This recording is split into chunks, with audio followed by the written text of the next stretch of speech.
are servicing combines.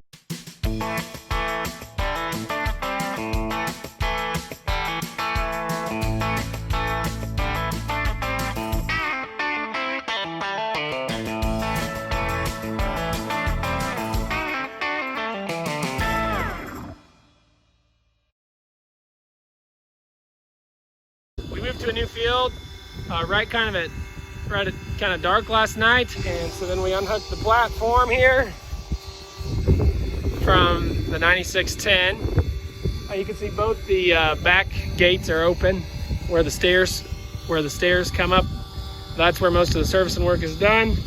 And then Nathan went around greasing them while I fueled up. And I was the first one here, so I took out all 4 air filters before anyone got here, so that way we could run the air compressor the whole time it's been here.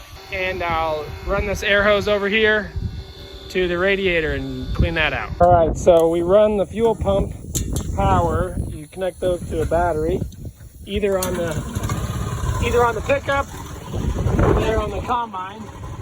That's how we run the fuel pump. Now time to do the radiator. We usually have a wand.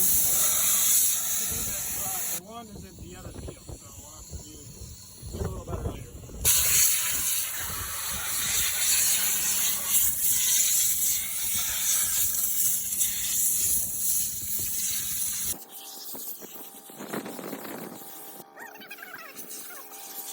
The radiator has a fan that runs and then it helps cool the engine. So when it gets all plugged with dust, then the engine gets hot. All right, I'm still doing the finishing touches on this combine, but Nathan is the first one rolling this morning. So off he goes, and then I'll take this combine when it's ready. Close this, and that's where the fan kind of goes around. This a little differently. Very hard to do one-handed. All right. Got it latched. You want it to be pretty much airtight so that not too much chaff and debris gets in there. So most of the time after I get done cleaning off all the radiators,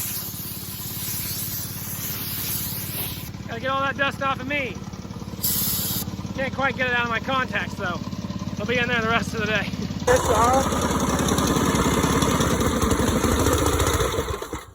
So it stops annoying people. And pick the ladder up.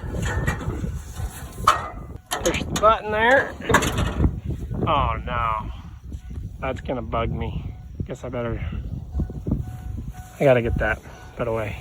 I just crawled up the tire so that I didn't have to pull the ladder back out. So, all right, now that latch is closed. Just gotta hop down with it.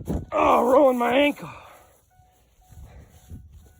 All right, I think I'm ready to cut.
we had a little mishap with the auger.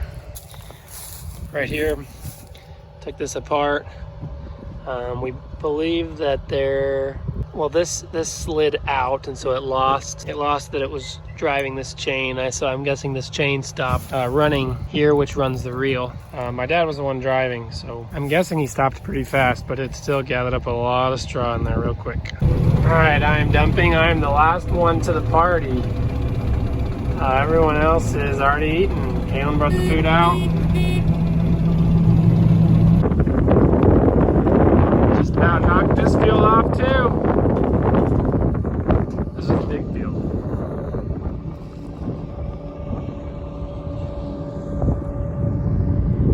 Just gonna move right over there next. So we're here on seed wheat field. Let's see, the east side of the field is Monument and the west side of the field is Zinda. They're cutting the Monument. I think they've dumped at least 2 or 3 times on this truck here. And then we'll tarp it. And I might need to go back and get a second truck, and they could possibly fill 2 trucks.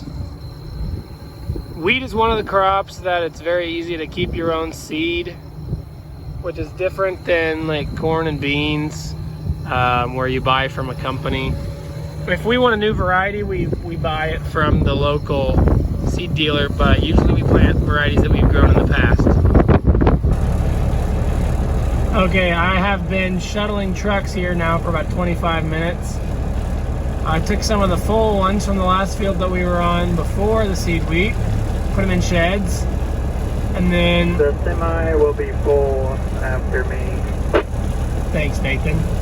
Nathan piped in on the radio. And then I've got to watch a little bit of a light show, which is just not... So I don't need to come up there? And then I brought them the 2 trucks that they're going to fill with seed wheat. And then I'm going to take that one that's right in front of us, that Freightliner semi, and go park it in the shed at my parents'. And then I'm going to take my pickup, which I believe is down there. Here comes Dad. And there's Nathan.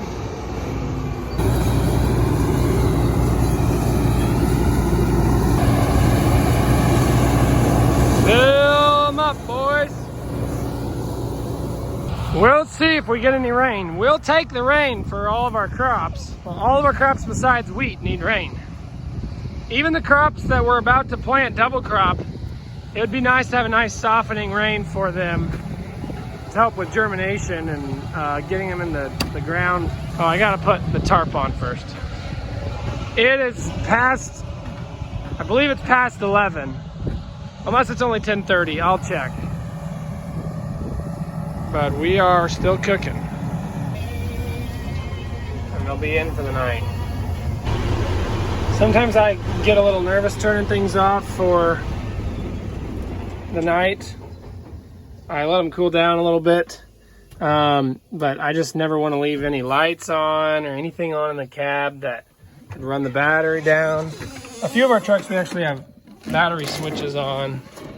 So this one I'm gonna flip the battery switch, and but then whenever it's a combine or something, I walk around and look for sparks and stuff. These trucks should be pretty safe. But that's pretty much it for today. We cut over 200 acres again today, back-to-back days.